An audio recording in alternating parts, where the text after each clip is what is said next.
বিক্রি করলে বিক্রি করবে, একটা sell and buy, buy and sell তো হচ্ছে না, বাই তো চলে 2 বছর আগে। হ্যাঁ 2 বছর আগে, সমস্যা হচ্ছে না, এই আইনে তো কোনো বিধানের ব্যর্থ আমি দেখছি।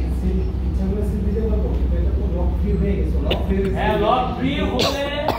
এই রেস্ট্রিক্টেড পিরিয়ডের পরে যা ডিক্লারেশন দিয়ে পারবেন, এবং প্লেসমেন্টের শেয়ার তো ডিক্লারেশন দিয়ে বিক্রি করতে হয়, আমি তো বাধা দেখতেছি না, আইনে তো কোনো ব্যর্থ হয় না, আমি তো দেখি না। রেজিস্ট্রেশন পিরিয়ডটা তো ওটা স্যার যে ফাইন্যান্সিয়াল পিরিয়ড শেষ হওয়ার পরে ডিভিডেন্ড ডিক্লেয়ার করা পর্যন্ত। হ্যাঁ হ্যাঁ হ্যাঁ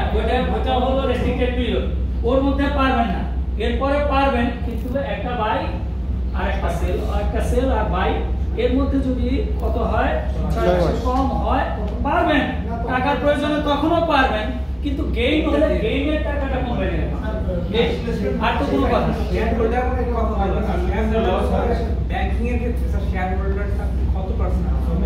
সার্টিফিকেট শেয়ার হোল্ডার ব্যাংকিং কোম্পানির ক্ষেত্রে ভাই ব্যাংকিং কোম্পানির আলাদা নাই, আমার ক্ষেত্রে যদি ব্যাংকিং কোম্পানিতে 10% না থাকার সুযোগ না থাকে নাই,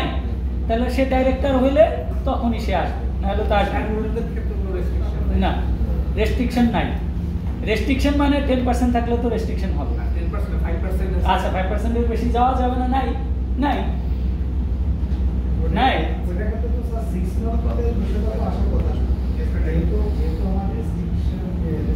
পিরিয়ডটা আমি ডিভিডেন্ড যেদিন ডিক্লেয়ার করব। আরে ভাই এই 6 মান্থ শুনেন, এই 6 মান্থ আপনাকে আমি বলি, এই 6 মান্থ হলো একটা বাড়ি থেকে আরেকটা, আপনি রেস্ট্রিক্টেড পিরিয়ড যেটা, এই পিরিয়ডে আপনি কেন সেল করবেন, কারণ এখানে ইনসাইড ইনফরমেশন আছে,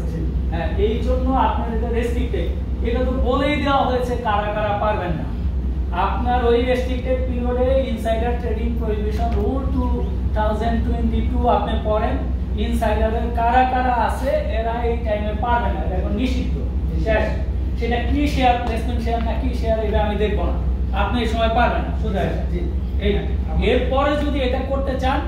এই লোকগুলো করলে ডিক্লারেশন দিয়ে করতে হবে, আপনি সেল করতেছেন করেন না, ডেইলি করেন, কোনো বাধা হবে না স্যার নিবে না তো স্যার, আপনি এখানে ডিএসসি স্যার আপনি ওরা চেক করে দেখবে যে কত তারিখে বাই করছে কত তারিখে ভাই, সেটা তো পরের কথা, নিবে না, না নিলে তো ভালো, আপনি আগেই ফিল্টার হইলো, তাহলে তো স্যার আপনার রেগুলার আসারই দরকার না, যে আপনার লোক ভাই আপনি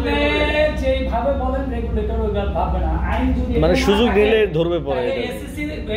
স্টক এক্সচেঞ্জ এই বিধান বানাইতে পারবে না, আপনাদের বুঝানোই যাচ্ছে তো, ধরতেই পারবে, আমাকে এটা বলতেই হবে, আমাকে এটা বলতেই হবে, এখন এইটাকে সে অটো করে দিচ্ছে যেন আপনি সুযোগ না পান, আমরা সেই সিলগুলি বন্ধ করতে চাই, কিন্তু আইনে এটা থাকার দরকার নাই, এই কথা আপনি বলতেই পারবেন না, আইনে না থাকলে তো আপনি সে তাহলে বন্ধ করতে পারবেন না, আইনে না আসলে তো বাড়ি আসতো না, ইমপ্লিমেন্ট করবে কিভাবে? আপনার কথা তো ভাই আমি মাথায় নিলে হবে না, আপনি যেটুকু বুঝছেন ওইটুকু থাকেন, এটা যদি স্টক এক্সচেঞ্জ বন্ধ করতে পারে ওয়েলকাম, আমরা ওইটাই করতে চাই, যেন আপনি পারেন না, সুযোগ নাই, আপনার সুযোগ দিয়ে জরিমানায় যাওয়ার দরকার কি, আপনি পারবেন না সেই ব্যবস্থাই করা হবে, কিন্তু আইনের মধ্যে থাকতে হবে, আইনে না থাকলে তো স্টক এক্সচেঞ্জ ওই ফর্মুলা বানাইতে পারবে না, না আইনে থাকার কারণে তো বার হলো,